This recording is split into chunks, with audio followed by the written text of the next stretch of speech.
오늘 새벽에 주시는 말씀은 시편 2편입니다. 모든 성경이 그렇지만 특별히 시편은 우리에게 하나님께 반응하는 감각을 열어서 눈에 보이는 세상만 보지 않고 하나님과 하나님의 나라를 보게 해 주십니다. 그래서 시편을 읽으면 하늘이 보입니다. 하나님의 음성이 들립니다. 하나님의 숨결을 느낍니다. 사실 우리 모두는 하나님이 살아 계시다고 믿고 고백한다고 하지만 솔직히 하나님보다 세상이 더 커 보입니다. 세상은 너무 크고 강한데 교회는 너무 작고 초라해 보입니다. 하나님이 정말 살아 계신다면 왜 하나님을 믿지 않는 사람들이 저렇게 많으며 그들이 세상을 좌지우지하고는 것일까 하는 생각을 심각하게 한 적이 모두 있을 겁니다. 그래서 오늘 시편 2편에서 바로 그 문제에 대해서 말씀하고 있습니다. 1절로 3절. 어찌하여 이방 나라들이 분노하며 민족들이 헛된 일을 꾸미는가? 세상의 군왕들이 나서며 관원들이 서로 꾀하여 여호와와 그의 기름 부음 받은 자를 대적하며 우리가 그들의 맨 것을 끊고 그의 결박을 벗어버리자 하는도다. 이 세상에는 하나님을 부인하고 조롱하는 자들이 너무 많습니다. 게다가 하나님을 거부하는 이들이 세상의 권력을 장악하고 지배합니다. 반면에 하나님을 믿는 우리는 얼마나 나약합니까?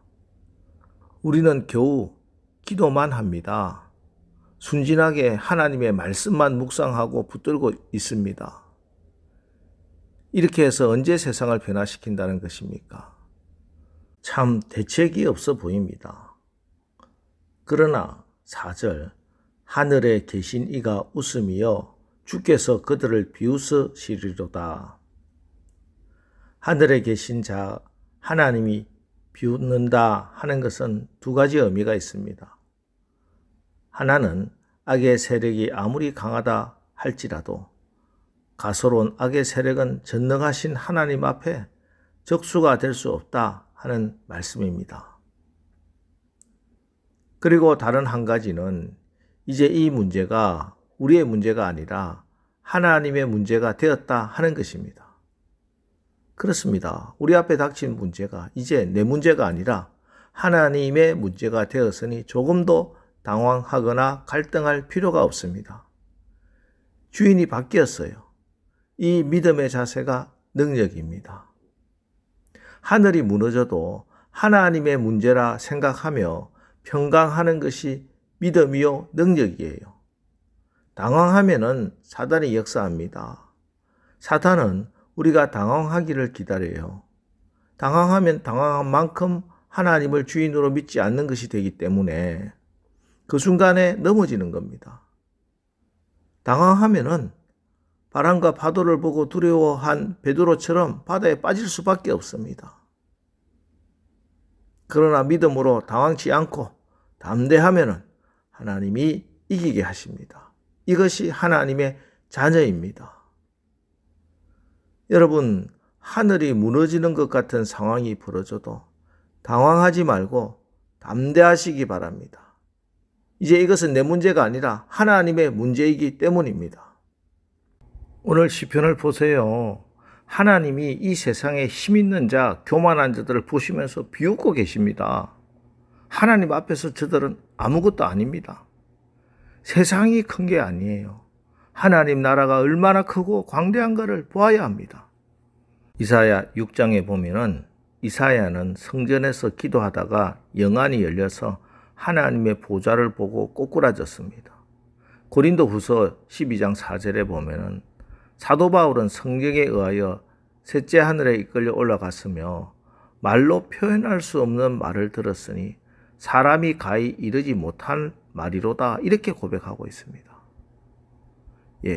이들은 하나님 나라를 보고 난 후에 더 이상 세상이 커 보이지 않았고 두렵지 않았다는 겁니다.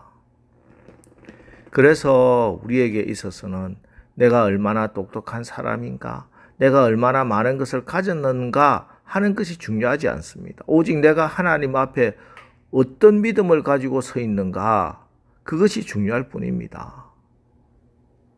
세상은 전적으로 크기나 숫자로 경쟁하는 곳입니다. 힘과 돈과 숫자만이 진리입니다. 그러나 하나님은 약한 자를 들어 사용하심으로 강한 자들을 부끄럽게 하십니다. 얼마나 위로가 되는 말씀입니까? 우리의 약함이 하나님의 강함을 드러낸답니다. 그 실제 증거가 바로 오늘 이 시편의 다윗입니다. 다윗은 물론 위대한 왕이었습니다. 그러나 하나님께서 그를 택하여 기름을 부으실 때 그는 정말 보잘것없는 평범한 목동이었습니다. 사무엘이 하나님의 명령을 받고 이새라는 사람의 집으로 갑니다. 이새는 7 아들과 함께 몸을 성결하게 하고 사무엘 앞에 섰습니다. 그러나 그 7 아들이 다 지나가도록 하나님의 응답은 내가 택하지 않았다는 겁니다. 그때 사무엘이 묻기를 네 아들이 다 여기 있느냐 하니 이에 이새의 대답이 사무엘상 16장 11절에 기록되어 있습니다. 아직 막내가 남았는데 그는 양을 지키나이다. 여기 막내는 형제 서열상으로 막내이기도 하지만 원어적 의미로는 약자라는 의미입니다. 그렇습니다.